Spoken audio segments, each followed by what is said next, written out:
আমি সেদিন 21শে ফেব্রুয়ারি অনুষ্ঠানে বলেছি যে আমাদের দেশে দেশপ্রেমিকের বলি ওড়ানোর অভাব নেই, কিন্তু প্রকৃতপক্ষে মানব প্রেমিকের অভাব দেখা দিচ্ছে। দেশপ্রেমিক তারাই হবেন যাদের মধ্যে মানুষের প্রেম রয়েছে, সৃষ্টির প্রেম রয়েছে। দেশের মানুষের 12টা বাজিয়ে কখনো দেশপ্রেমিক হওয়া যায় না। এই জন্য দেশপ্রেমিক হতে হলে মানুষের সুখে দুঃখের বাগী হতে হবে, মানুষকে নিয়ে ভাবতে হবে, মানুষের ফিকির অন্তরে থাকতে হবে। আদ-দীন ওয়ান নাসিহা, আদ-দীন ওয়ান নাসিহা, ধর্মপরায়ণতা হচ্ছে কল্যাণকামিতার উপরে। যার মধ্যে যত বেশি কল্যাণকামিতা আছে সেই তত বড় ধার্মিক হতে পেরেছে। এই জন্য বুজুর্গানে কেরামদের খানকা আবাদ রয়েছে, পাশাপাশি লঙ্গরখানা আবাদ রয়েছে। খেদমতে খালক, তরিকত বজুজ খেদমতে খালকে নেস্ত। শাহজালাল রহমতুল্লাহ আলাইহির দরবারে যখন ইবনে বতুতা এসেছেন, বিশ্ববিখ্যাত পর্যটক হযরত ইবনে বতুতা, তিনি তার সফরনামায় উল্লেখ করতেছেন যে যখন আমি শেখ জালালউদ্দিন অর্থাৎ শাহজালাল রহমতুল্লাহ আলাইহির সান্নিধ্যে যখন পৌঁছলাম, তার আঙ্গিনায় দেখলাম লঙ্গরখানা চলতেছে, এবং থাকি গিয়ে দেখলাম যে তিনি নামাজরত অবস্থায় আছেন। তো এই যে বিষয়গুলো, সেটা সেদিন থেকে তিনি, আজ থেকে 800 বছর আগে তিনি করেছিলেন। তার এই উদ্দেশ্য, তার এই ক্রমানুসারে, তার এই খেদমতের ধারাবাহিকতা আল্লাহ পাক আজ অবধি রেখেছেন। তার এখানে কিছু লোক আছে না দেখে বলে এখানে শিরকের আড্ডা, নাউজুবিল্লাহ। এখানে তসবিহ, তাহলিল, খতম, তিলাওয়াত সহ এখানে 97,000 মানুষের মুখা মানুষের খাদ্য দেওয়া হচ্ছে। ঠিক না? ঠিক না? এগুলো তাদের চোখে পড়ে না। এখানে দরায় হাদিসের মতো টাইটেল মাদ্রাসা চলতেছে, এগুলো তাদের চোখে পড়ে না। 5 ওয়াক্ত নামাজ একামত হচ্ছে, সেগুলো তাদের চোখে পড়ে না। কথা ঠিক না? ঠিক না? এরা হচ্ছে জ্ঞান পাবি, তাদের চোখ থাকিতে অন্ধ, তারা চোখ থাকিতে অন্ধ। এরাই দেখবেন এসে বলবে শবে বরাত নাই, এবং এরা রমজানে এসে আবার নতুন টপিক নিয়ে আসবে। কি বলতে, তারাবির নামাজ 20 রাকাত নাই, 8 রাকাত পড়লেই হবে। কথা ঠিক না? ঠিক না? আবার এরাই বলবে যে মানুষকে খাওয়ানো এগুলো বেদাত। আর হাদিসে এসেছে যে উত্তম আমলের মধ্যে একটি আমল আল্লাহ নবী বলতেছেন যে মানুষকে খাদ্য দান করা। সুতরাং আমাদেরকে এই রমজান মুবারকে আমাদেরকে সংযমী হতে হবে, মনের দিক থেকে, আত্মার দিক থেকে সংযমী হতে হবে, পানাহারের দিক থেকে সংযমী হতে হবে, আমাদের কাজ কর্ম কমিয়ে আনতে হবে। এমনকি আল্লাহ নবী বলেছেন যে চাকর বাকরের উপরে কাজ হালকা করে দিবে, যে রমজানে তার ডিউটিরত যারা আছেন, তার কর্মচারী যারা আছেন, তাদের কাজকে লাঘব করে দিবেন, তার রমজানের সওয়াবও তাকে দেওয়া হবে। যে তাকে ইফতার করাবেন তার সমপরিমাণ সওয়াব তাকে দেওয়া হবে, কিন্তু উনার সওয়াব থেকে কোনো কমই হবে না। আল্লাহ এইভাবে দয়ার ব্যবস্থা রেখেছেন আমাদের জন্য। না আমরা হুশহারা, আমরা গাফিল, আমরা আমাদের চিন্তা চেতনা থেকে আমরা দূরে চলে যাচ্ছি। আমি যে আয়াত তিলাওয়াত করেছি, আল্লাহ বলতেছেন যে আফা হাসিবতুম আন্নামা খালাকনাকুম আবাসা, তোমরা কি মনে করো যে আমি তোমাদেরকে অহেতুক সৃষ্টি করেছি। ওয়া আন্নাকুম ইলাইনা লা তুরজাউনা, তোমরা কি আমার নিকট পৌঁছবে না, তোমাদেরকে আমার নিকট আসতে হবে না। যা করবেন তা পাবেন। যদি ভালো করেন ডানের ফিরিস্তা লিখবেন, যদি মন্দ করেন তাহলে বামের ফিরিস্তা লিখবেন।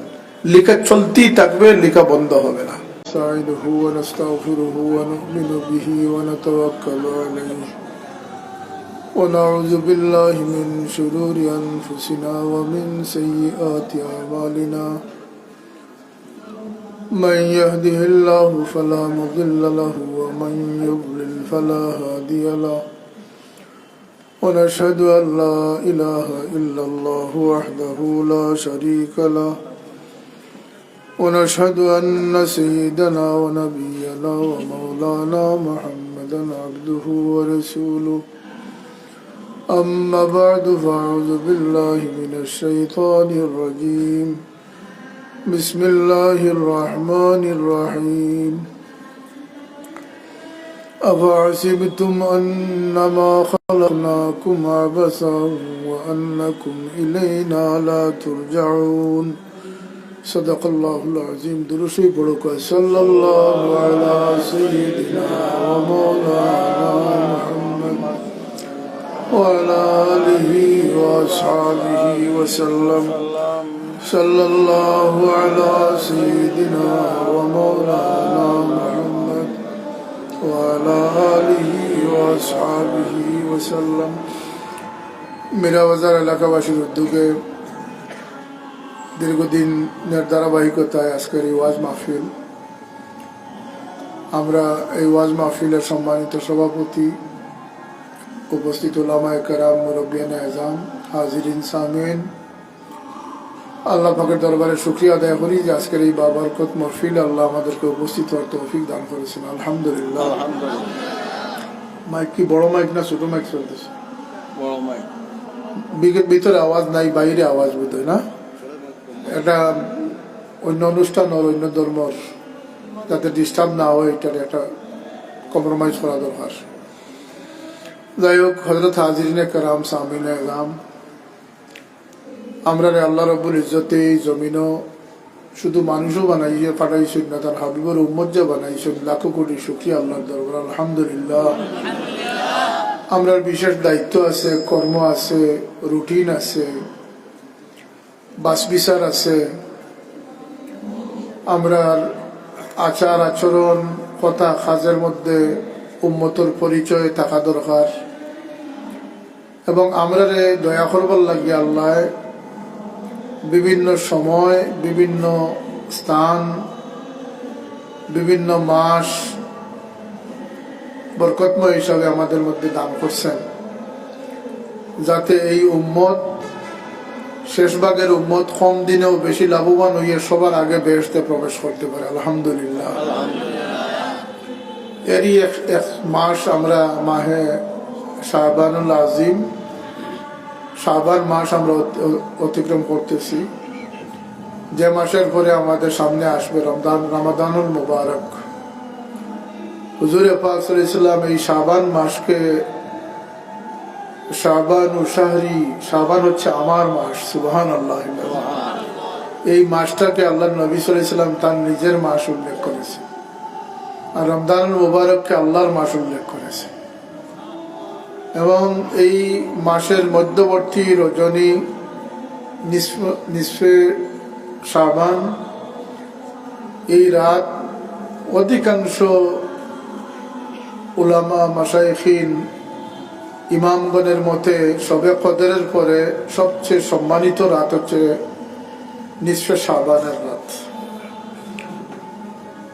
আমল সম্পর্কে বলতে গিয়ে যে আমলগুলো বেদাত, আমলগুলোর কোনো সহি দলিলাদিল্লা নেই, এটা বলতে গিয়ে এই রাতকে অনেকে বেদাতি রাত হিসাবে চিহ্নিত করেন। এটা নেহায়ত ভুল, কারণ এই রাত এবং বরাতের রাত, বরাত অর্থ হচ্ছে ক্ষমা, আমরা এটাকে বাদ্য রজনী বলি, কিন্তু এটা আসলে হচ্ছে ক্ষমার রজনী। এটা সহিহ হাদিস দ্বারা এই রাত্রের এই ফজিলত আল্লাহ নবী সাল্লাল্লাহু আলাইহি ওয়াসাল্লাম ঘোষণা করেছেন যে এই রাত্রে আল্লাহ পাক সমস্ত ইমানদারদেরকে মাফ করে দেন দুই ধরনের, বা সমস্ত মানুষকে ক্ষমা সুন্দর দৃষ্টিতে দেখেন দুই দল মানুষ ব্যতীত। এটা সহিহ হাদিস দ্বারা প্রমাণিত। আপনি নামাজ পড়বেন, কিভাবে পড়বেন? আপনি পড়েন কুমু লাইলাহা ওয়া সুমু নাহারাহা, আপনি রাত্রিতে দাঁড়াইয়ে নামাজ পড়বেন, দিনের বেলা রোজা রাখবেন, এটা হাদিস, এটাও হাদিস। তারপরে আপনি জিয়ারত করবেন, আপনি তাসবিহ তাহলিল করবেন, আপনি ইস্তেগফার করবেন, সমস্ত উম্মতের জন্য করবেন, আপনার মুর্দেগানদের জন্য করবেন, আপনার পরিবারের জন্য করবেন, নিজের জন্য করবেন। এটা হচ্ছে রাত্রের আমল। আমরা এটাকে বাড়িয়ে অনেক কিছু নতুনত্ব নিয়ে এসেছি। এখানে মধ্যে আতশবাজি, পটকাবাজি বা রাত জেগে থাকা, সম্মিলিতভাবে ঘোরাফেরা, এগুলো অনেক কিছুই আছে যেগুলোর কোনো ভিত্তিহীন এবং এগুলো এখন নিরর্থক।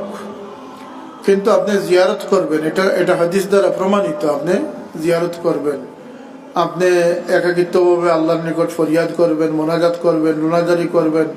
আল্লাহ নবী সাল্লাল্লাহু আলাইহি ওয়াসাল্লাম এই রাত্রে লম্বা সিজদা দিয়ে নামাজ আদায় করেছেন, বকির জিয়ারত করেছেন এবং রোজা পালনের ফজিলত সম্পর্কে আল্লাহ নবী বলেছেন যে এই রোজা যারা রাখবে তার বিগত বৎসরের গুনাহ আল্লাহ পাক মাফ করে দিবেন। এই ধরনের আমল আছে, এটা আমরা করব তো ইনশাআল্লাহ আমরা করব। তার পরবর্তীতে আমাদের সামনে আসতেছে রমজান। এই শাবান মাস, এই মাসে যে মানুষ এবাদত বন্দেগীতে যত বেশি লিপ্ত হবে, রমজান মাসের পথ পরিক্রমা সুপ্রশস্ত হবে। রমজান তার জন্য তত বেশি শখ এবং জখ পয়দা হবে, তার জন্য রমজানুল মুবারকের সাধনাগুলো, সিয়াম সাধনা বা তার যে ইবাদত বন্দেগী আরো সহজতর হয়ে যাবে। এই জন্য আল্লাহ নবী সাল্লাল্লাহু আলাইহি ওয়াসাল্লাম প্রায় সবচেয়ে বেশি লাগাতার রোজা রমজান ব্যতীত এই শাবান মাসে সবচেয়ে বেশি রোজা পালন করতেন। আজকে রাত্রে যে কেউ সেহরি খায়, আগামীকালকে পরশু এর পরের দিন 3টা রোজা হয়ে যাবে। এর মধ্যে নিসফে শাবানের রোজাও হয়ে গেল, আবার আইয়ামে বীজের রোজাও হয়ে গেল। আলহামদুলিল্লাহ, অনেকে রাখার চেষ্টা করতে পারেন। এর পরবর্তীতে রমজান আসবে। এই রমজানও আমাদের জন্য সৌভাগ্য। রমাদান শব্দের অর্থ হচ্ছে জ্বালিয়ে ফেলা। আল্লাহ প্রথম রমজান থেকে এই উম্মতের গুনাহকে জ্বালাতে থাকেন, ক্ষমা করতে থাকেন। সুবহানাল্লাহ। শেষ পর্যন্ত শেষ রমজানে গিয়ে আল্লাহর হাবিবের উম্মতদেরকে আল্লাহ পাক আল্লাহ রাব্বুল ইজ্জত মাফ করে দেন, ক্ষমা ঘোষণা করেন। এগুলো আমাদের জন্য অত্যন্ত নিয়ামত। কোনো কোনো ক্ষেত্রে আমাদের সহবতগুলো আমাদের নিয়ামত। আবার আমাদের যদি অন্তরের দিশা ঠিক থাকে, আমাদের নিয়ত খালিস থাকে, তাহলে অনেক কর্ম আছে যে কর্মের মাধ্যমে এই উম্মতের ফজিলত বা এই উম্মতের সওয়াবের পাহাড় হয়ে যাবে। রমজানুল মুবারকে অনেকে রোজা নষ্ট করেন, রোজা ভেঙে ফেলেন। এটা করবেন না। হুজুর পাক সাল্লাল্লাহু আলাইহি ওয়াসাল্লাম বলেছেন যে এই রমজানের রোজা যদি কোনো মানুষ শরী উজর ব্যতীত ছেড়ে দেয় আর সারা জীবন এর পরিবর্তে রোজা রাখে, তবু এই রোজাকে আর সে ধরতে পারবে না, অর্থাৎ এই রোজার কাছাকাছি সে যেতে পারবে না। এটা একটা বিষয়। কিন্তু এই যে ফজিলতপূর্ণ মাস রাত আমাদের জন্য আল্লাহ দিয়েছেন, আল্লাহ নবী সাল্লাল্লাহু আলাইহি ওয়াসাল্লাম যেমন ফজিলত ঘোষণা করেছেন, একইভাবে আমাদেরকে সতর্ক করেছেন যে ইল্লাল মুশরিকুনা ওয়া মুশাহিন, যারা শিরককারী, আল্লাহর সাথে প্রত্যক্ষ পরোক্ষভাবে যারা শিরকে লিপ্ত রয়েছে, তাদেরকে আল্লাহ পাক এই রাত্রে ক্ষমা করবেন। আল্লাহ প্রতি রাত্রে বান্দাদেরকে আহ্বান করেন, সেটা শেষ রাত্রে করেন। কিন্তু এই ধরনের ফজিলতপূর্ণ রাত সম্পর্কে, শবে কদর, শবে বরাত সম্পর্কে হাদিসে উল্লেখ রয়েছে যে আল্লাহ সূর্যাস্ত থেকে ফজর পর্যন্ত আল্লাহ নিচের আসমানে নেমে এসে তার বান্দাদেরকে আহ্বান করতে থাকেন। হাল মিন মুস্তাগফিরিন, হাল মিন মুস্তারজিকিন, এইভাবে আল্লাহ বলতে থাকেন, কে রিজেক্ট ছানেওয়ালা আসো, কে ক্ষমা প্রার্থী আসো। আল্লাহ নিজের থেকে আল্লাহ আহ্বান করেন এবং তিনি তার সৃষ্টির প্রতি দৃষ্টি নিক্ষেপ করেন। সুবহানাল্লাহ। কিন্তু এখানে শর্ত আছে যে যারা মুশরিক এবং মুশাহিন হচ্ছে যারা হিংসুটে, যারা হিংসা বিদ্বেষ পোষণ করে, তাদের জন্য এই ক্ষমা আসবে না। এবং পরবর্তীতে রমজান আসবে। রমজানের মধ্যে একটি রাত হচ্ছে শবে কদর, লাইলাতুল কদরি খায়রুম মিন আলফি শাহর।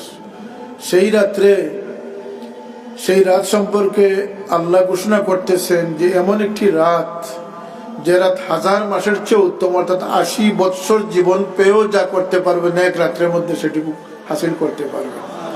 এই জন্য এতেকাফ করেন। এতেকাফ 20 রমজান থেকে নিয়ে শুরু করেন। আর আমরা 27 রমজানে শবে বরাত পালন করি। কোনো দলিল মতো সাব্যস্ত নয় যে 27 তারিখেই শবে কদর। আল্লাহ নবী বলেছেন শেষ বেজুর রাত্রিতে। তাই আমার অনুরোধ থাকবে যে 21-এর রাতে, 23-এর রাতে, 25-এর রাতে, 27-এর রাতে, 29-এর রাতে, এই 5টা রাত যদি আমরা শবে বরাতকে, আমরা শবে কদরকে আমরা তালাশ করি, নিঃসন্দেহে আমাদের ভাগ্যে শবে কদর নসিব হয়ে যাবে।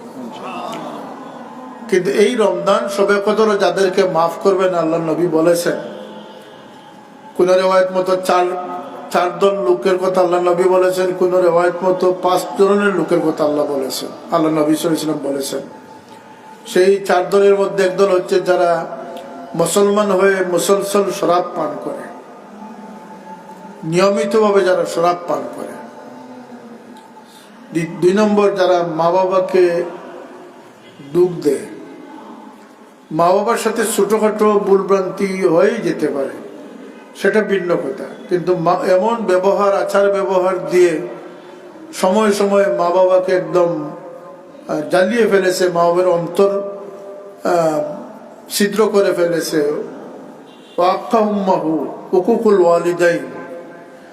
এই যে বিষয়টা, মানে মা বাবাকে দুঃখের পর দুঃখ দিয়ে একদম তাদেরকে নারাজ করে ফেলেছে, এমন মানুষ, এমন মুসলমান, তাকে এই মাস এবং এই রাত্রি দ্বারা উপকৃত হওয়ার সুযোগ আল্লাহ দেন নাই। 3 নম্বর হচ্ছে যারা আত্মীয়তার সম্পর্ক ছিন্ন করে। আমাদের অনেকেই শহরে বসবাস করেন, গ্রামের খোঁজখবর ছেড়ে দিচ্ছেন, কিন্তু আল্লাহ নবী সাল্লাল্লাহু আলাইহি ওয়াসাল্লাম বলতেছেন যে লা ইয়াদখুলুল জান্নাতা কাতিআ, যারা আত্মীয়তার সম্পর্ক ছিন্ন করে ফেলেছে তাদের জন্য আমল নিয়ে যাওয়ার পরেও বেহেশতে নো এন্ট্রি সাইনবোর্ড টাঙ্গানো হবে, নাউজুবিল্লাহ। সেই লোক বেহেশতে প্রবেশ করতে পারবে না। আমরা মনে করি যে সব কিছুর পরে শ্বশুর বাড়ি, মামার বাড়ির পরে যদি পারি তাহলে চাচার বাড়ি, ফুফুর বাড়ির সাথে একটা সম্পর্ক রাখি। এটা হচ্ছে আমাদের সামাজিক ট্র্যাডিশন। আসলে হচ্ছে সবচেয়ে বড় এটা ফরজ।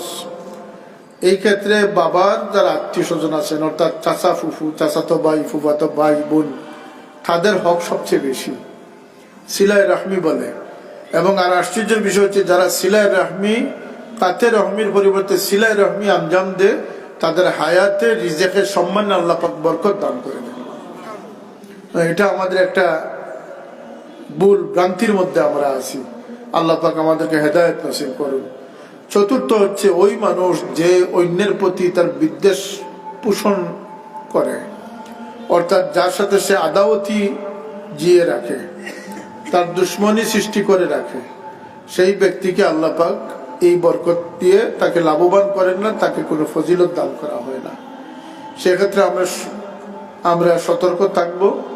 রমজানুল মুবারকে শুধু যে পানাহার থেকে বিরত থাকা, এটাই আমাদের ইবাদতের মূল উদ্দেশ্য নয়। এটা তন মন দ্বারা মানসিকভাবে আমি রোজাদার হতে হবে। আমাদের কথায় কাজে, বিশেষ করে অনেক ব্যবসায়ী ভাই এখানে থাকতে পারেন, রমজান আসলে আমাদের ব্যবসায়ীর মাস হয়ে গেছে। এটা শাহরুল মুবারাকা, এটা বরকতময় মাস, কিন্তু এটাকে আমরা ব্যবসার মাস বানিয়ে ফেলেছি। ব্যবসা করেন, ব্যবসা করা কোনো অন্যায় নয়, কিন্তু দ্রব্যমূল্যে মজুদ করে দ্রব্যমূল্যের দাম বাড়িয়ে অতি মুনাফার চেষ্টা করা, বিশেষ করে রমজানে, এটি এমনি নাজায়েজ, হারাম। এই হারাম কাজটা রমজানে হলে 70 গুণ বেশি হারাম হবে। আর এই রমজানে যদি কোনো মানুষ কোনো নফল করে, তাকে ফরজের সওয়াব দান করা হবে, আর ফরজ যখন করবে তখন 70 গুণ বেশি সওয়াব দেওয়া হবে। আমরা আমাদের না জানার কারণে আমরা অনেক জিনিস থেকে বঞ্চিত হচ্ছি। আমাদের গড়ে আমাদের মুক্তির ব্যবস্থা আছে, যদি আমাদের মন মানসিকতা ঠিক হয়। আপনার চক্ষুর মধ্যে যদি আল্লাহ বলতেছেন লাহুম কুলুবুল লা ইয়াফকাহুনা বিহা ওয়া লাহুম আয়ুনুল লা ইউবসিরুনা বিহা ওয়া লাহুম আযানুল লা ইয়াসমাউনা বিহা উলাইকা কাল আনআমি বাল হুম আদাল। যাকে আমি অন্তর দিলাম, সে অন্তরটা কাজে লাগাতে পারে নাই। তার অন্তরটাকে আমি দিয়েছিলাম প্রেম ভালোবাসায় পরিপূর্ণ করে, সুবহানাল্লাহ। তার অন্তরকে আমি দিয়েছিলাম সাহায্যকারী বানিয়ে, সহনশীল বানিয়ে, সম্প্রীতিশীল বানিয়ে। তার অন্তরকে আমি দিয়েছিলাম আমার বাগানের পরিচর্যাকারী হিসাবে দায়িত্ব পালনের জন্য, কিন্তু সে সেটা করে নাই। সে তার ব্যতীত আর কোনো দিকে সে ভ্রুক্ষেপ করে নাই। আপনি বাঁচতে পারবেন? লা ইউমিনু আহাদুকুম হাত্তা ইউহিব্বা লিআখিহি মা ইউহিব্বু লিনাফসিহি। মুমিন হওয়ার স্বপ্ন যেন সে না দেখে, অর্থাৎ সে কখনো মুমিন হতে পারবে না যতক্ষণ তার জন্য যেটি ভালো মনে করে অন্যের জন্য সেটি ভালো মনে না করে। আমি সেদিন 21শে ফেব্রুয়ারি অনুষ্ঠানে বলেছি যে আমাদের দেশের দেশপ্রেমিকের বলি ওড়ানোর অভাব নেই, কিন্তু প্রকৃতপক্ষে মানব প্রেমিকের অভাব দেখা দিচ্ছে। দেশপ্রেমিক তারাই হবেন যাদের মধ্যে মানুষের প্রেম রয়েছে, সৃষ্টির প্রেম রয়েছে। দেশের মানুষের 12টা বাজিয়ে কখনো দেশপ্রেমিক হওয়া যায় না।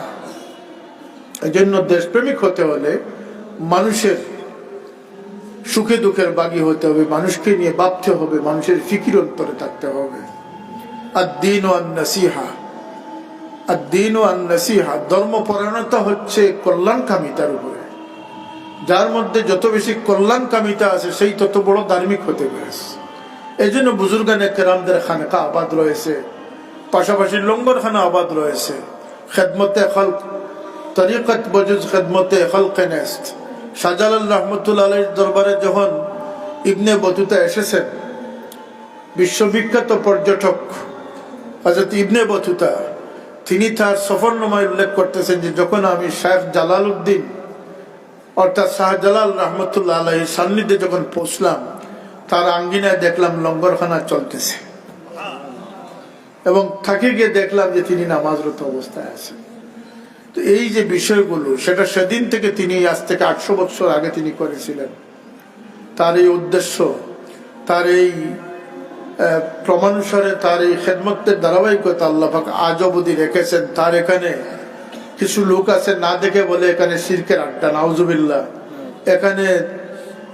এখানে তসবিহ, তাহলিল, খতম, তিলাওয়াত সহ এখানে 109,000 মানুষের, বুকা মানুষের খাদ্য দেওয়া হচ্ছে। ঠিক না? ঠিক না? এগুলো তাদের চোখে পড়ে না। এখানে দরায় হাদিসের মতো টাইটেল মাদ্রাসা চলতেছে, এগুলো তাদের চোখে পড়ে না। 5 ওয়াক্ত নামাজ একামত হচ্ছে, সেগুলো তাদের চোখে পড়ে না। কথা ঠিক না? ঠিক না? এরা হচ্ছে জ্ঞানভাবী, তাদের চোখ তাকিতে অন্ধ। তারা চোখ তাকিতে অন্ধ। এরাই দেখবেন এসে বলবে শবে বরাত নাই, এবং এরা রমজানে এসে আবার নতুন টপিক নিয়ে আসবে। কি বলতে, তারাবির নামাজ 20 রাকাত নাই, 8 রাকাত পড়লেই হবে। কথা ঠিক না? ঠিক না? আবার এরাই বলবে যে মানুষকে খাওয়ানো এগুলো বেদাত। আর হাদিসে এসেছে যে উত্তম আমলের মধ্যে একটি আমল আল্লাহ নবী বলতেছেন যে মানুষকে খাদ্য দান করা। সুতরাং আমাদেরকে এই রমজান মুবারকে আমাদেরকে সংযমী হতে হবে, মনের দিক থেকে, আত্মার দিক থেকে সংযমী হতে হবে, পানাহারের দিক থেকে সংযমী হতে হবে, আমাদের কাজ কর্ম কমিয়ে আনতে হবে। এমনকি আল্লাহ নবী বলেছেন যে চাকর বাকরের উপরে কাজ হালকা করে দিবে, যে রমজানে তার ডিউটিরত যারা আছেন, তার কর্মচারী যারা আছেন, তাদের কাজকে লাঘব করে দিবেন, তার রমজানের সওয়াবও তাকে দেওয়া হবে। যে যাকে ইফতার করাবেন তার সমপরিমাণ সওয়াব তাকে দেওয়া হবে, কিন্তু উনার সওয়াব থেকে কোনো কমই হবে না। আল্লাহ এইভাবে দয়ার ব্যবস্থা রেখেছেন আমাদের জন্য। না আমরা হুশহারা, আমরা গাফিল, আমরা আমাদের চিন্তা চেতনা থেকে আমরা দূরে চলে যাচ্ছি। আমি যে আয়াত তিলাওয়াত করেছি, আল্লাহ বলতেছেন যে আফা হাসিবতুম আন্নামা খালাকনাকুম আবাসা, তোমরা কি মনে করো যে আমি তোমাদেরকে অহেতুক সৃষ্টি করেছি। ওয়ান্নাকুম ইলাইনা লা তুরজাউনা, তোমরা কি আমার নিকট পৌঁছবে না? তোমাদেরকে আমার নিকট আসতে হবে না? যা করবেন তা পাবেন। যদি ভালো করেন ডানের ফিরিস্তা লিখবেন, যদি মন্দ করেন তাহলে বামের ফিরিস্তা লিখবেন। লেখা চলতেই থাকবে, লেখা বন্ধ হবে না। এই লেখাগুলো কোথায় যাবে? ডিলিট হয়ে যাবে, মিটে যাবে না, কিতাব হবে। আপনার গলার মধ্যে কিয়ামতের দিন কিতাব লটকে দেওয়া হবে। আল্লাহর পক্ষ থেকে বলা হবে ইকরা কিতাবাক কাফা বিনাফসিকা আল-ইয়াওমা আলাইকা হাসিব, তুমি তোমার আমলনামা পড়ো, আজকে তোমার আমলনামাই তোমার সাক্ষীর জন্য যথেষ্ট হবে। সেই মানুষটি তখন পড়বে আমার শৈশব কিভাবে গেল, আমার ছাত্র জীবন কিভাবে গেল, আমি কোন কোন দিন দুষ্টুমি করেছি, আবার কোন কোন দিন আমি ভালো কাজ করেছি, একজন অন্ধ মানুষকে পথ দেখিয়ে দিয়েছি, একজন অসুস্থ মানুষের সেবা করেছি, একজনকে পানি নিয়ে পান করিয়েছি, আমার মা বাবার খেদমত করেছি, মা বাবাকে সাহায্য করেছি, আবার আমি অসুস্থ অবস্থায় কিভাবে ছিলাম, আমি সুস্থ অবস্থায় কেমন ছিলাম। এই সব দেখে সে বলবে লা ইউগাদিরু সাগীরাতান ওয়ালা কাবীরাতান ইল্লা আহসাহা ওয়া ওয়াজাদু মা আমিলু হাদিরা ওয়ালা ইয়াজলিমু রাব্বুকা আহাদা। যে একদম পুঙ্খানুপুঙ্খভাবে যথার্থভাবে আমার এই আমলনামা না কমানো হয়েছে না বাড়ানো হয়েছে। আল্লাহর পক্ষ থেকে কোনো জুলুমের সম্ভাবনা নাই, আল্লাহ জুলুম থেকে পাক। আমাদেরকে আল্লাহ রব্বুল ইজ্জতের গুণ, তার ইলম সম্পর্কে, তার বড়ত্ব সম্পর্কে, তার কর্তৃত্ব সম্পর্কে আমাদের জানা অত্যন্ত প্রয়োজন। তিনি আমাদের জন্য যে আইডিয়াল বানিয়ে তার হাবিব সাল্লাল্লাহু আলাইহি ওয়াসাল্লামকে দুনিয়ায় প্রেরণ করেছেন, লাকাদ কানা লাকুম ফি রাসূলিল্লাহি উসওয়াতুন হাসানা। আমরা দুর্ভাগ্য হচ্ছে যে আমরা আমাদের সন্তানরা আজকে তো মোবাইলের মতো আজরাইল আমাদের সামনে উপস্থিত। মোবাইল থাকতে আর দজ্জালের কোনো প্রয়োজন নাই, কারণ এই মোবাইল শুধু মেধাবী ছাত্রদের মেধা যে নষ্ট করেছে, চরিত্রবান ছাত্রদেরকে দুশ্চরিত্রবান বানিয়েছে তা নয়, লাখো হাজার নয় লাখো হাফিজে কোরআনের সিনা থেকে কোরআনকে ছিনিয়ে নিয়েছে। হাজার হাজার ছাত্র এখন বলে যে আমার মুখস্থ চলে গেছে। কেন? এই ডিভাইস, এই অ্যান্ড্রয়েড মোবাইল, এই ফেসবুক, এই গুগল সার্চিং। চোখ নষ্ট হয়েছে, ব্রেইন নষ্ট হয়েছে, আমল নষ্ট হয়েছে, কর্ম নষ্ট হয়েছে, মানসিকতা নষ্ট হয়েছে। এগুলো থেকে আমরা এবং আমাদের বাচ্চাদেরকে বিরত রাখতে হবে। আল্লাহ সেই সতর্কতা আমাদেরকে দান করুন, সবাই বলি আমিন। আমরা উম্মত হিসাবে অত্যন্ত গর্বিত উম্মত। এই উম্মতের জন্য আল্লাহ তার নিয়ামতের খাজানা উজাড় করে দিয়েছে। সুবহানাল্লাহ বলবেন না? যেমন ধরেন আল্লাহ নবী বলতেছেন, কোন সন্তান যদি তার মা বাবার দিকে, একজন বা উভয়ের দিকে নেক নজরে একবার দৃষ্টিপাত করে, তার আমলনামায় একটা মকবুল হজের সওয়াব দান করে। বলুন তো কোন আলিম সাহেব এই হাদিসের ব্যাখ্যায় বা এই হাদিসে সরাসরি তো নয়, আল্লাহ নবী এ ধরনের যত সুসংবাদ দিয়েছেন শর্ত আরোপ করেন নাই, আনকন্ডিশন বলেছেন। সুবহানাল্লাহ। আল্লাহ নবী বলতে পারতেন যে নামাজি আমলদার সন্তান যদি তার নেক মা বাবার দিকে তাকায়, সেটা আল্লাহ নবী বলেন নাই। সেখানে মা বাবা হওয়াই যথেষ্ট, সন্তান হওয়াই যথেষ্ট। সুবহানাল্লাহ। শুধু ইমানের শর্ত। একজন ইমানদার সন্তান, সে আমলদার হোক বেআমল হোক, তার মা বাবা আমলদার হোক বেআমল হোক, শিক্ষিত হোক অশিক্ষিত হোক, পরেজগার হোক বা নন পরেজগার হোক, মা বাবার দাবি নিয়ে যদি সন্তান তার দিকে দৃষ্টিপাত করে, একটা মকবুল হজের সওয়াব তার দৃষ্টির মধ্যে দান করা। আর কি সৌভাগ্য আমরা চাই। আল্লাহ নবীকে সাহাবায়ে কেরাম জিজ্ঞেস করলেন, ইয়া রাসূলুল্লাহ, যদি কেউ বারবার চায়, আল্লাহ নবী বলেন, শতবার চাইলে শতটা হজ আমাদের জন্য। আমাদের হাতে, আমাদের পায়ে, চোখে, নাক, কানের মধ্যে, সব থেকে অঙ্গ প্রত্যঙ্গগুলোর মধ্যে আল্লাহ পাক আমল করে সব হাসিলের সুযোগ দিয়েছেন।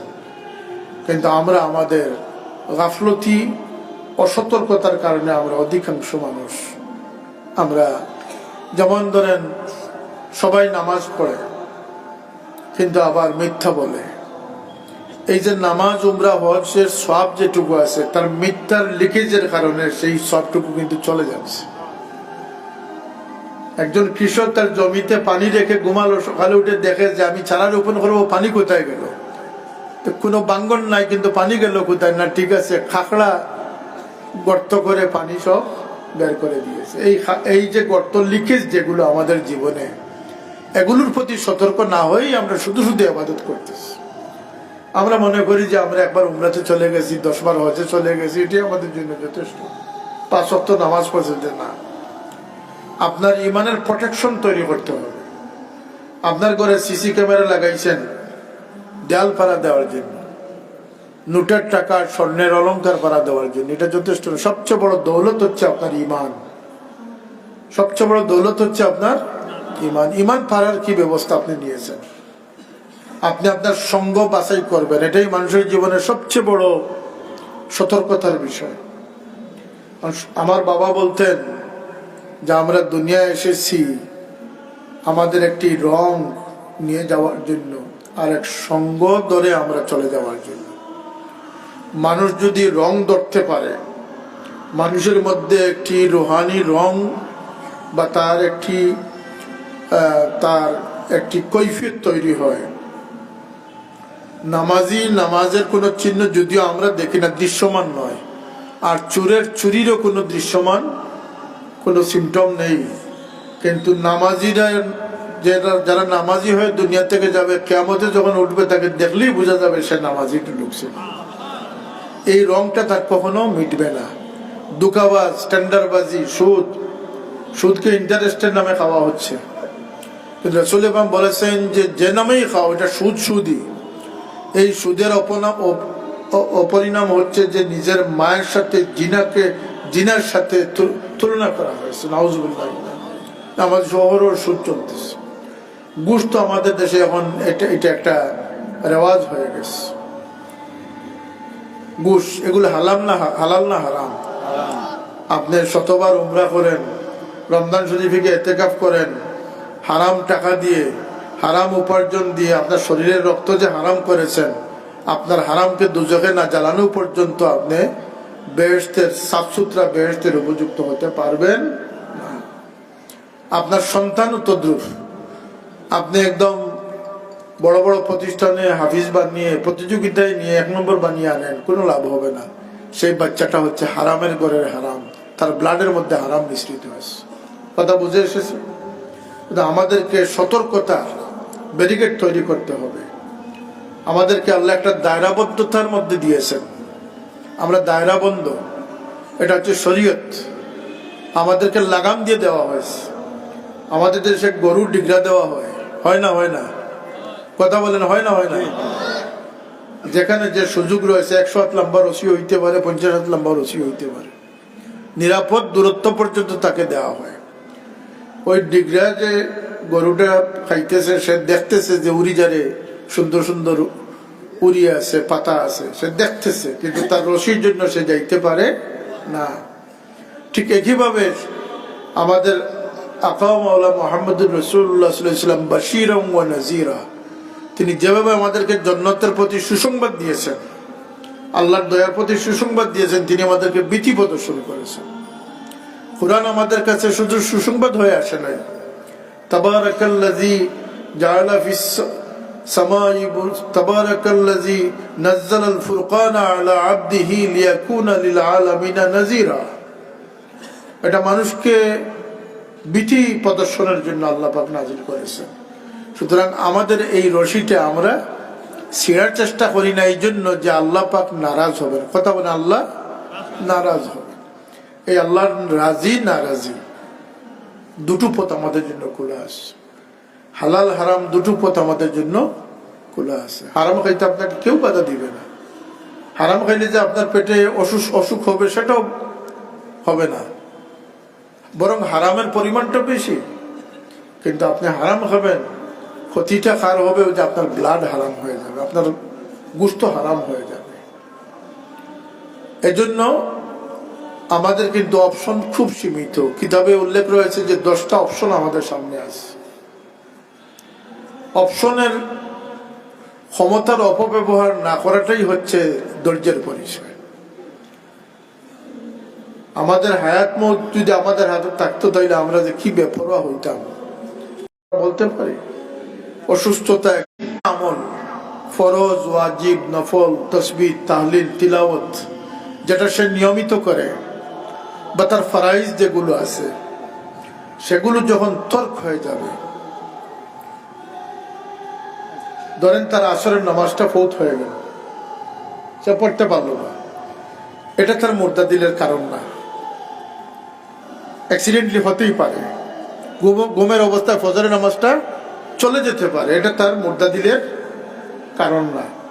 তার মুরতাদিলের কারণ হচ্ছে যে এই নামাজটাকে যে সে হারালো, এজন্য যদি তার অন্তরে আনচান তৈরি না হয়, ব্যতিব্যস্ততা তৈরি না হয়, তাহলে সে নিজে বুঝে নিতে পারবে যে আমার অন্তর মুরতাদিল হয়ে গেছে। পাইছেন নি? 1 নম্বর কারণ কি? ভালো কাজের নিয়মিত আমল যখন ছুটে যাবে,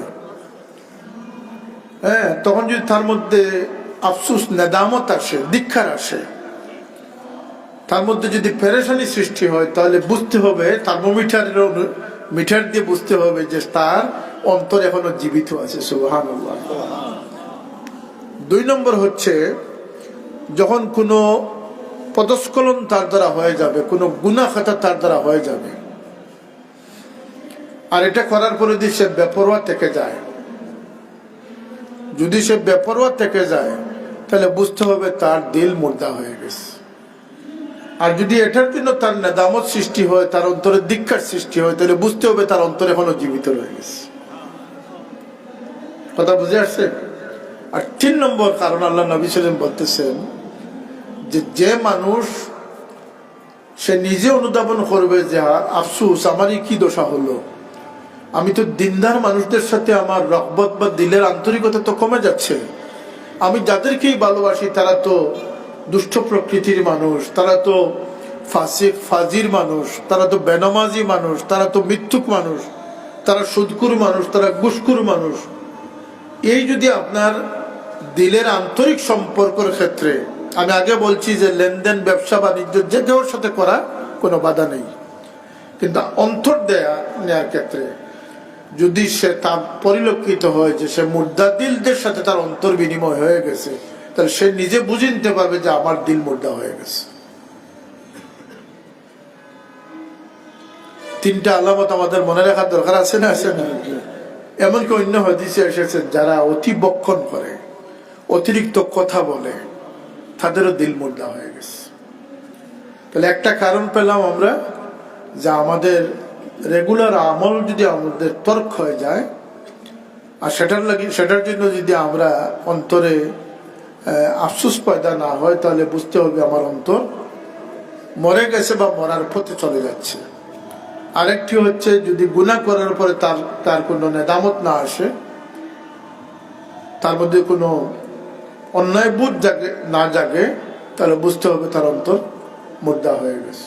আর একটা হচ্ছে মুর্দা দিলের সাথে যদি তার দিলের রগবত পয়দা হয়ে যায়, তাহলে বুঝতে হবে তার দিল মরে গেছে। আমরা কি মুর্দা হয়ে থাকবো না জীবিত হয়ে থাকবো? জীবিত হয়ে জীবিত। এই হাদিসে আল্লাহ নবী সাল্লাল্লাহু আলাইহি ওয়াসাল্লাম বলেছেন যে মুতু ক্বাবলা আন তামুতু, তোমরা জীবিত থাকতে মরে যাও। এই হাদিসের ব্যাখ্যা হচ্ছে যে এই যে ধরেন মানুষের খায়েশ, মানুষের অন্তরে কিন্তু একটা খায়েশ রয়েছে, তার ক্ষতির দিকে তাকে তার অন্তর টানতেছে। ওয়াজের মহফিলের চেয়ে গান বাজনা নাচ গানের মহফিলটা বেশি আনন্দকর হয়। কথা ঠিক না? ঠিক না? এই দিকে যদি তাকে সে নিয়মিতভাবে চালিয়ে দেয়, তাহলে তার দিল মুর্দা হয়ে যাবে। এবং যদি এই দিক থেকে সে তাকে আত্মরক্ষা করতে পারে, তাহলে সে জীবিত হয়েও সে মুর্দার মতো হয়ে গেল। সবরকারী মানুষ, জীবিত মানুষ মুর্দা হয়ে গেছে। তাই আমাদেরকে সতর্ক হয়ে রমজানের নিয়ামতের সদ্ব্যবহার করতে হবে, সময়ের সদ্ব্যবহার করতে হবে, মা বাবার খেদমতের মাধ্যমে সময় সদ্ব্যবহার করতে হবে, দৃষ্টিভঙ্গিকে ঠিক করতে হবে। আমরা দুনিয়া এসেছি, 5টা বাড়ি রেখে গেলাম, আর না পদ পদবি নিয়ে গেলাম, না এমপি পদ আমাকে রক্ষা করতে পারবে, না কোনো রাজা বাদশাকে রক্ষা করতে পেরেছে কাউকে? কথা বলেন। কোন পদ পদবি, এগুলো হচ্ছে সাময়িক ব্যাপার। সকালবেলা আমির রে ভাই ফকির সন্ধ্যাবেলা। কথা ঠিক না? ঠিক না? আজকে একদল লোক এসে আমাকে বলতেছেন যে আপনি আমাদের প্রধান থেকে প্রধান উপদেষ্টা থাকবেন। আমি বললাম, বাবা, এটা আমার ক্ষমতার জন্যই তুমি বলতেছো, এটা ফর দ্য টাইমিং। আমি যখন ক্ষমতা শেষ হয়ে যাবে, তখন আমি দুলে সাপের মতো হয়ে যাব, তখন আর আমাকে এইভাবে ডিমান্ড করবে না। আফসোস, এটা মানুষ আগেই বোঝা উচিত, আগেই বোঝা উচিত যে এই বাহবা, এই সম্পর্ক, এই আমার ডিমান্ড, এগুলো সবই হচ্ছে পদ পদবীর জন্য। যেদিন এই পদ পদবী থাকবে না আমার, সেদিন যদি মানুষ চোখের পানি দিয়ে, দোয়া দিয়ে এবং ভালো স্মৃতিচারণ করে দিয়ে আমাকে স্মরণ রাখতে পারে, সেটাই হবে আমার জীবনে সবচেয়ে বড় প্রাপ্তি, সবচেয়ে বড় অর্জন। তাই মনে রাখবেন, আমরা কতটুকু ব্যালেন্স রেখে গেলাম, কতটুকু দাপট করে গেলাম। দাপটি মানুষের দুজখী, আল্লাহ নবী বলেছেন, যারা দাপট নিয়ে চলে তারা দুজখী মানুষ। যারা সার দিয়ে চলে, স্যাক্রিফাইস রেখে চলে, তারা জান্নাতি মানুষ। এটাও আমি সংক্ষেপে বললাম যে আমরা কি বেহেশতে যেতে চাই না দুজকে যেতে চাই? চরিত্র ঠিক করতে হবে, মেন্টালিটি ঠিক করতে হবে। আমাদের মেন্টালিটি হচ্ছে সুযোগ পাইলেই কামড় দিয়ে দাও না। সুযোগের সদ্ব্যবহার হচ্ছে যে জিনিস আপনি গুনার সুযোগ থাকা সত্ত্বেও আপনি গুনাহ থেকে বেঁচে থাকবেন, আপনি মারার ক্ষমতা থাকা সত্ত্বেও আপনি মারা থেকে বিরত, এটি হচ্ছে সবর। সুতরাং আমরা কি রেখে গেলাম, কি হলাম, এটা আমাদের হিসাব মানে বিবেচ্য বিষয় নয়। আমাদের বিবেচ্য বিষয় হচ্ছে যে অন্তরটা নিয়ে এসেছিলাম এটা কালিমা যুক্ত ছিল। কথা বলেন, এটা কালিমা যুক্ত ছিল। এটাকে কতটুকু পরিশুলিত করেছি, কতটুকু পরিশুদ্ধ করে নিয়ে গেলাম। যে যত পাক সাফ সুতরা অন্তর বানিয়ে কবরে যেতে পারবো, সে আল্লাহর তত বড় মেহমান হয়, তার দুস্তে পরিণত। মীরাবাজারবাসী গুজারিশ রেখে যাচ্ছি, অন্তরকে শুদ্ধ করার চেষ্টা করি। قد أفلح من تزكى وقد خاب من قد أفلح من زكاها وقد خاب من دساها। সাফল্য হচ্ছে অন্তরকে পরিশুদ্ধ করা, আর দুর্ভাগ্য বা বিপদ হচ্ছে অন্তরকে জঞ্জালযুক্ত করা। বিচার আমরা নিজেরা করার জন্য আল্লাহ নবী বলেছেন, আমি বেহেশতে যাব না দুজখে যাব, এটার ফয়সালা তো দুনিয়াতে করতে হবে। কথা বলেন, দুনিয়াতে সাব্যস্ত হবে। আপনার সঙ্গী বাছাইয়ের ক্ষেত্রে আপনি সাব্যস্ত হবেন আপনি দুজখের পথে হাঁটতেছেন না বেহেশতের পথে হাঁটতেছেন। আপনার মেন্টালিটির উপরে নির্ভর করবে আপনি বদনিয়ত হয়েছেন না আপনি ভালো নিয়তের অধিকারী হয়েছেন। এই জন্য আমার বাবা সব সময় বলতেন, নিয়ত ভালো রেখো, অন্যের ভালো দেখলে মন খুশি রেখো। আবার বলতেন, অন্যের দুঃখে দুঃখী হয়ে। বাংলাদেশের সর্বত্র ঘুরে বেড়াচ্ছি, হ্যাঁ, মানুষের সুখ দেখলে অনেকে মুস্কি হাসি দিয়ে দিতে পারে বা মাগনা একটা হাসি দিয়ে দেওয়ার মানুষ কিছু আছে, কিন্তু অন্যর দুঃখে ব্যথিত হয়ে অন্তরকে কাঁদানোর মতো মানুষের অভাব সমাজে সবচেয়ে বেশি, সবচেয়ে বেশি। এই মানুষই প্রকৃত মানুষের ক্যাটাগরিতে পৌঁছেছে। তার মধ্যেই ক্রাইটেরিয়া এসেছে যে মানুষটি অন্যের দুঃখ দেখলে সেটাকে তার দুঃখ মনে করতে পারে। আল্লাহ সেই তৌফিক তুমি আমাদেরকে দান করো। অন্যের দুঃখে দুঃখী হওয়া কি যাতনা বিষে কবু আশির বিষে দংশনী জানে, চিরসুখী জন ভ্রমে কি কখন ব্যতীত বেদন। আমরা যে লাইনে হাঁটতেছি আমরা ব্যতীত বেদন বুঝার কোনো উপায় নেই। এগুলো বাস্তবতা। আজকে জুমার নামাজ পড়ে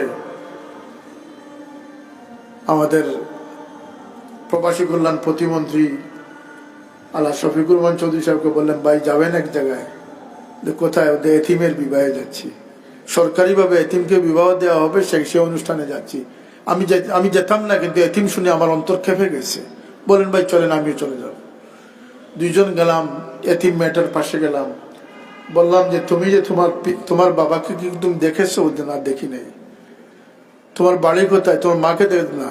শুনলাম সেই অবুজ থেকেই তাকে সেই এতিমখানায় লালন পালন করা হচ্ছে, অর্থাৎ জনম দুঃখী মানুষ। যাই হোক, আমাদের সরকারি ব্যবস্থাপনায় একটা এতিম শিশু কেন্দ্র করা হয়েছে, অত্যন্ত সুন্দর সুচারুরূপে। এখানে এতিমদেরকে প্রতিপালন করা হয় এবং তাদের বিবাহ শাদীর আয়োজন করা। আমি ভাবছিলাম হয়তো 5-7 জনকে একসাথে দেওয়া হচ্ছে, ডিসি সাহেব দাওয়াত দিচ্ছেন এই দেওয়ার জন্য। আমি মেয়েকে বললাম যে তোমার যে বাবা নাই, তোমার অন্তরে যে অভাবটা আছে সেই অভাব পূরণের জন্য, কিন্তু আমরা কোনো কারণেই আসি নাই, সেই অভাব পূরণের জন্য তোমার পাশে এসেছি। তোমার বিবাহে আমরা অর্থ সাহায্য দিয়েছি, আর তোমার কাছে এই নগদ অর্থগুলো রাখো। তুমি যখন শ্বশুর বাড়িতে যাচ্ছ তোমার নিজের একটা হাত খরচের প্রয়োজন আছে। মেয়েটা খেতে দিল। বললাম যে তুমি বিবাহের পরেও যদি কোনো অসুবিধায় পড়ো তাহলে তোমার বাবা হিসাবে আমাদেরকে স্মরণ করিও। খেতে দিল মেয়েটি। আমার সেটা বলা উদ্দেশ্য নয়। আমাকে এই অনুষ্ঠান পরে মাননীয় মন্ত্রী বললেন যে ভাই, আমার জীবনের কয়েকটি ভালো কাজের মধ্যে আপনার ওসিলে আমি আজকে একটি ভালো কাজে অংশগ্রহণ করলাম। মানুষ সঙ্গ দোষে নষ্ট হয়, মানুষদেরকে সেই সমস্ত বিষয় তুলে ধরতে হবে। আপনি কারাগারে যান, কারাগারের মানুষের খালি মানবতার বলিয়া ওড়াচ্ছেন, মানবাধিকার নিয়ে আপনি কাজ করতেছেন। কিসের কাজ? মানবাধিকার কর্মী হয়ে কাজ করতেছেন, আপনি আপনার চরকায় তেল দিতেছেন, আপনার সম্পদের পাহাড়ের জন্য আপনি এই কাজে লাগছেন। প্রকৃত মানবাধিকার গিয়ে দেখেন, মানুষ মানবেতর জীবন গিয়ে দেখেন আপনি সেখানে। এই যে বিভিন্ন অসহায় দুস্থ মানুষ, দুর্গতি, মানুষের দুর্গতি, এই এহসাস তৈরি করা, সকলের সব জিনিস সকলের পক্ষে সম্ভব নয়, কিন্তু অন্তরটা অন্তত পক্ষে। আমরা এসেছি একটা অন্তর নিয়ে যাওয়ার জন্য। আমাদের শরীরের ওজনও মাপা হবে না, বংশ, আওলাদ, সন্তান, শিক্ষা, সার্টিফিকেট কিছুই কাজে আসবে না। ইয়াউমা লা ইয়ানফাউ মালুন ওয়ালা বানুনা ইল্লা মান আতাল্লাহা বিকলবিন সালিম। তোমাদের সম্পদ, সন্তানাদি কোনো কাজে কিয়ামতের দিন আসবে না, একমাত্র তোমাদের একটি নিরবচ্ছিন্ন একটি প্রশান্ত অন্তর। তাফসীরে উল্লেখ আছে যে কলবে সালিম হচ্ছে ওই অন্তর যারা দুনিয়ার কামাইতে, দুনিয়ার মধ্যে তারা সক্ষম ছিল, দুনিয়াতে তারা বিচরণ করেছে, অর্জন করেছে, কিন্তু দুনিয়ার মোহ তাদের অন্তর স্থান দেয় নাই। যে অন্তরে দুনিয়ার মোহ স্থান পায় নাই, সেই অন্তরটি কলবে সালিম হয়ে গেছে। আমরা তো দুনিয়াদার হয়ে যাচ্ছি। একটি অন্তর নিয়ে আমাদের পরীক্ষা হবে। উলাইকাল্লাযীনা নামতাহানাল্লাহু কুলুবাহুম লিত্তাকওয়া। আল্লাহর নবীর সাহাবীদের পরীক্ষা আল্লাহ নিয়েছেন শক্তি দিয়ে নয়, জিহাদ দিয়ে নয়, অন্তর। আমাদের মেন্টালিটি ঠিক করার জন্য আমি উদাত্ত আহ্বান জানাই। আমি শুকরিয়া আদায় করি মীরাবাজারবাসীর বা যে নওজোয়ান যুবক ভাইরা, মুরব্বীরা এই আয়োজন করে থাকেন প্রতি বছর। এটাকে বিষয়ভিত্তিক আমাদের জানার প্রয়োজন আছে না, আছে না? রমজান, এই যে রমজান আসতেছে, জাকাতমুখী কয়জন মানুষ আছে? কিয়ামতের একটি অন্যতম নিদর্শন হচ্ছে মানুষ জাকাতকে বোঝা মনে করবে। নাউজুবিল্লাহ। ওয়াজ যাকাতু মাগরামা ওয়াল আমানাতু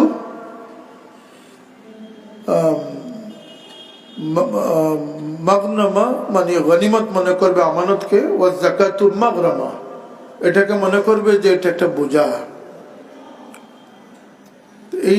এই যে যাকাতের মাস হচ্ছে রমজান মুবারক। আপনার যাকাত দিবেন, মাল পবিত্র হবে। যাকাত দিবেন না, সেটা খবরে যাওয়ার পরে আপনি বিশাল পেট নিয়ে যান, আর আপনি যে কোনো ধন্যবাদ নিয়ে যান, আর আপনি যত বড়ই বাহবা নিয়ে যান, কোনো লাভ হবে না। আপনার যাকাতের শাস্তি হচ্ছে আনা মালুকা আনা কানজুক। হাদিসে এসেছে আনা মালুকা আনা কানজুক। তোমার এই রক্ষিত সম্পদ হচ্ছে আমি, তোমার মাল হচ্ছে আমি। সাপ হয়ে কামড় দিবে আর বলবে আমি তোমার সম্পদ। নাউজুবিল্লাহ। এইগুলো সচেতনতার প্রয়োজন আছে না, আছে না? ব্যবসা করবেন, করেন, কিন্তু সচ্চা ব্যবসায়ী হয়ে থাকবেন। যারা সচ্চা ব্যবসায়ী হতে পারবেন মুসলমানের, মুমিনদের মধ্যে, আল্লাহ নবী বলেছেন যে তারা কিয়ামতে নবী রাসূল শহীদদের সঙ্গী বনে যাবে। এই ফজিলতটুকু তাদেরকে জানাতে হবে। আল্লাহ আমাদেরকে সত্য সন্ধানী হয়ে এবং আমাদের সঠিক সমুজ নিয়ে আমাদেরকে অগ্রসর হওয়ার তৌফিক দান করুন। বাচ্চাদের প্রতি লক্ষ্য রাখবেন। মানুষের সবচেয়ে বড় ইনভেস্টমেন্ট হচ্ছে বাচ্চারা। এক মা বাবা কবরে গেলে তার সন্তানাদির সম্পর্ক ছিন্ন হয় না। যদি ভালো রেখে যেতে পারেন, কবরে গেলে ধন্যবাদ আস।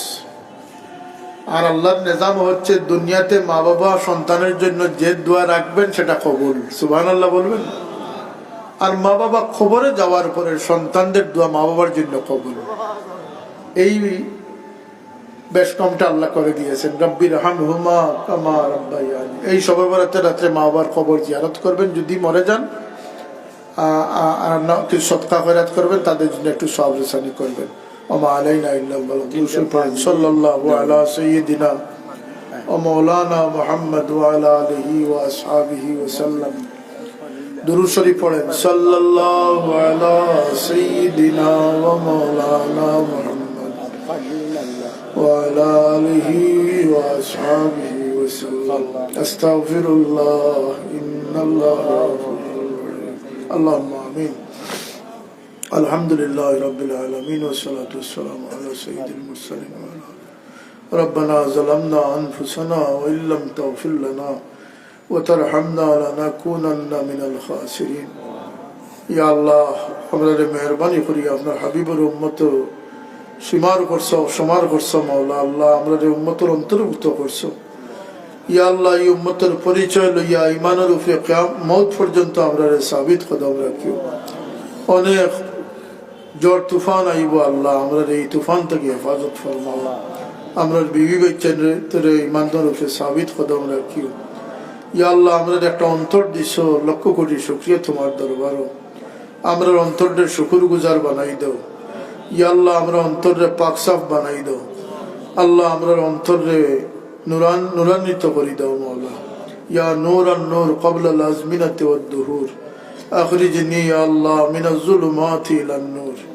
ইয়া আল্লাহ আমরা অন্তরের মধ্যে ভালো চিন্তা লইয়া ভালো কাজে শামিল থাকবার তৌফিক দাও ভালো মানুষের সহবত সঙ্গী বনিয়া থাকবার তৌফিক দাও বুরা চিন্তা থেকে বুরা খাস থেকে বুরা সহবত থেকে আমরা হেফাজত ফরমাও ইয়া আল্লাহ রমজানুল মুবারক সমাগত মাওলা আমরা রমজানুল মুবারক পর্যন্ত যে পৌঁছাইতে তোমার দরবারে লক্ষ কোটি শুকরিয়া আল্লাহ রমজান শরীফের হক আদায় করবার তৌফিক দাও দুঃখী মানুষের পাশে দাঁড়াইবার তৌফিক দাও ইয়া আল্লাহ আমরা দিল ছোট বড় অনেক আশা আছে তুমি নেক বানাও পুরা করে দাও জাহির বাতিনও অনেক বেমার হল আছে শিফা নাইয়ত ফরমাও ইয়া আল্লাহ খাস করি আমরা যে ফরর মুহতাজি থেকে হেফাজত ফরমাও আল্লাহ আমরা বেখস দুর্বল উম্মত লাগে পাক মদিনার দুয়ার খুলি দাও আপনার হাবিবের নিগাহ দিয়ে আমরা আন্দার দিলটা রোশন করে দাও আজকের মাহফিলটা কবুল ফরমাও সহ্যকার হলরে দিন দুনিয়া সহ্য ফরমাও ইয়া আল্লাহ আজকের মাহফিলের খাতিরে আতরাফের মর্দেগান হলরে মাফ করে দাও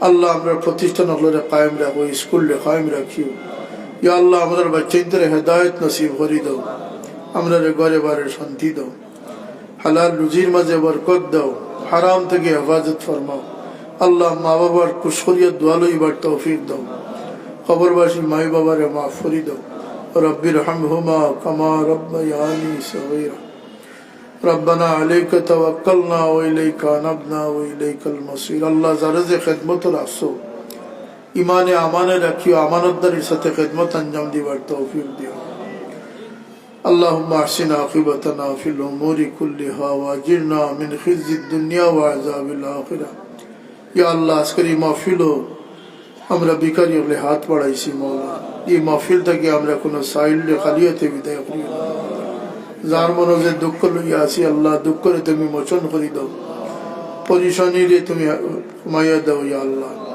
আল্লাহ বিশেষ করে কর্জি হলরে কর্জ আদা করবার তৌফিক দাও বেরোজগার হলরে হালাল রুজির পথ খুলি দাও অনেকের বাচ্চা কাচ্চা বিদেশের জমিনও আসেন আল্লাহ হেফাজত ফরমাও আল্লাহ আমরা দেশ থেকে গজবরে দূর করি রহমত আর বরকত নাজিল ফরমাও আল্লাহু খায়রুন হাফিজান ওয়া হুয়া আরহামুর রাহিমিন سبحان ربك رب العزة عما يصفون وسلام على المرسلين والحمد لله رب العالمين.